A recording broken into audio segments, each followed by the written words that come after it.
Hello hi नमस्कार जय जगन्नाथ मु भलरे अच्छी आपण मैंने भी भलरे रुहतु आपण मैंने एमती भलरे रुहतु मो यूट्यूब चैनल देखते मु आज माछ तरकारी बनैबी किए को स्टाइल बनाती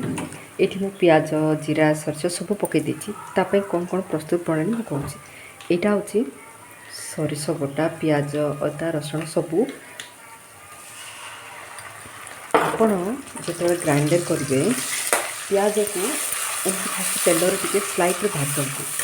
ये लंका जीरा सरिष सबू सब पकईकि भाजती जहाँ जहाँ मसला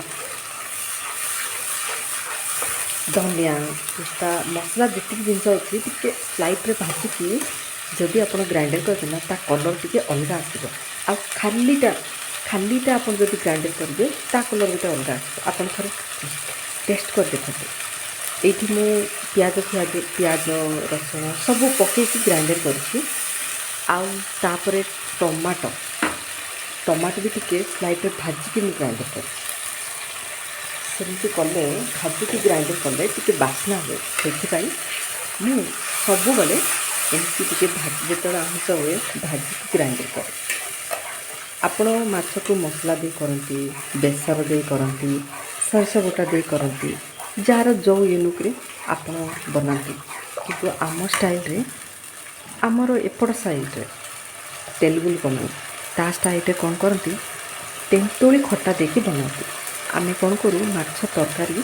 तेंतुली खटा दे टमाटो भी पकाऊ मसला पकाऊ ता बदल भी टे तेंतुली खटा दे कर तेंतुली खटा दे कले कौन हो माछ तरकारी टे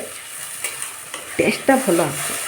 टिके खटा खटा लगे राग खटा मीठा एमती लगे से आम तेंतुली खटा देकी माछ तरकारी करूँ ये तो अधा रसुण पेस्ट मसला सब पड़गला ये कौन करवा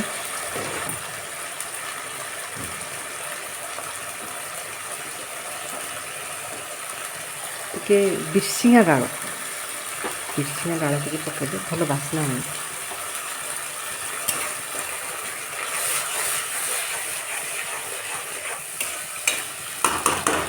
यहाँ तो मसला सब भल से सीझी आसलानी बर्तमान पकेबा हलदी गुंड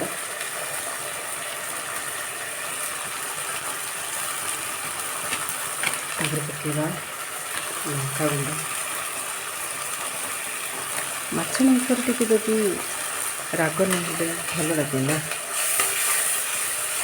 जो ग्राइंडर करेंगे टिके स्लाइड्रे भाजी दिंती जहाँ भी पियाज रसुण अदा सरिष जीरा धनिया सबू आप तेल फ्राए कर दिखाते फ्राए कलापर कौन हुए आप ग्राइंडर करते बहुत बढ़िया कलर आसो आमती कर भाजिकी रोषे कर बहुत बढ़िया टेस्ट भी आसे यहाँ फुटीगला यहाँ कौन कर तेंतुली खटा तेंतुली पानी पकई दूँ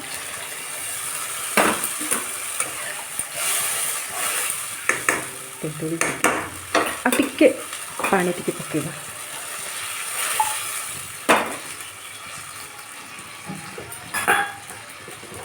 कौन करवा लुण टिके पकेबा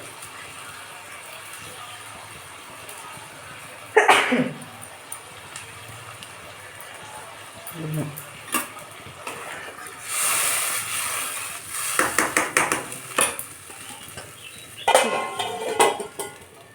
कवर करदे आपण मसला जिते दे रोसे कर स्लाइड्रे भाजी देले बहुत बढ़िया बास्ना हुए आप सेमती थे बनातु बहुत बढ़िया लगे फुटी आसला एबे कौन करवा माछ को पकेद भजा माछ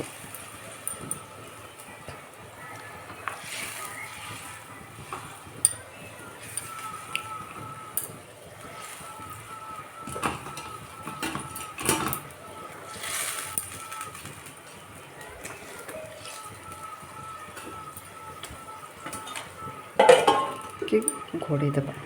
आपण तेंतुली खटा देकी करंतु बहुत ही बढ़िया लगे मु भी प्रथम खाऊ नी आम शाशु घरे एमती रोसे कौन कर माछरे तेंतुली दे कौन रोसे कर भी प्रथम खाऊ नी जो खाइली तार टेस्ट जो जना पड़ा थर मु भी जो माछ आणु तेंतुली देकी रोसे करूँ ତେନ୍ତୁଳି ଦେଇକି ରୋଷେଇ କଲେ ବହୁତ ଭଲ ଲାଗେ। ଆପଣ ବି ଥରେ ଟେଷ୍ଟ କରନ୍ତୁ, କେମିତି ଲାଗିଲା କମେଣ୍ଟ କରି ନିଶ୍ଚୟ ଜଣାଇବେ।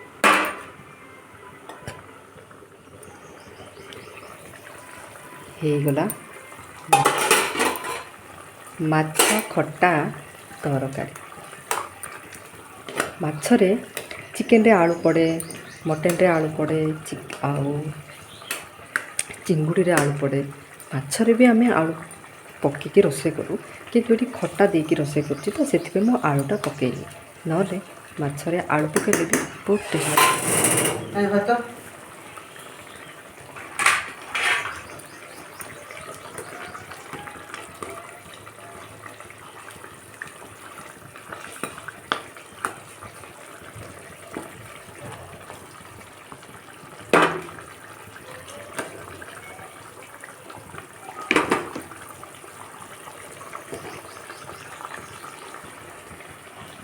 ହେଇଗଲା ମୋର